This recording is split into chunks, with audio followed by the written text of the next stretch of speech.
ኮሜንት ላይ ምናምን ሲሰጧት የተሰማኝ ስሜት ስላለ ነው። በከስተመሯም እኔ እንዲህ ለምን አረጋች አለለም። ምክንያቱም ትክክል ናት፣ በራሷ ትክክል ናት። አንድ ከስተመር በዚህ ደረጃ እንደዚህ ከተደረገ መናገር አለባቸው። በቃ ስህተት ከሆነ ማለት ነው። ለምን ሰራች ለምን እንደዚህ አለች አለለም። ቲጂ ብዙ ጊዜ ችግር አለባት አውቃለሁ።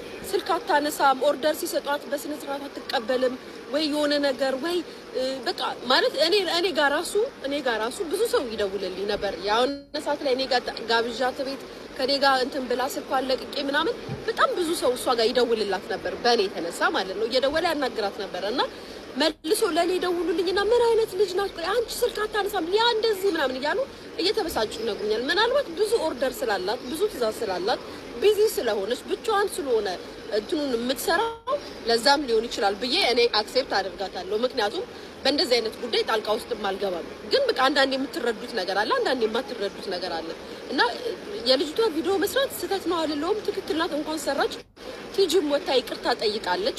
በዚህ መሀል ግን እኔ ለእናንተ መናገር የምፈልገው በቲጂ በኩል መናገር የምፈልገው ጋይስ አሁን ቲጂ ይሄንን ሊያስተምራት ይሆናል። በቃ እንደዚህ አይነት ነገር መውጣቱ እሷ ቢዝነስ ላይ ተጽዕኖ ሊፈጥር እንደሚችል ሊገባት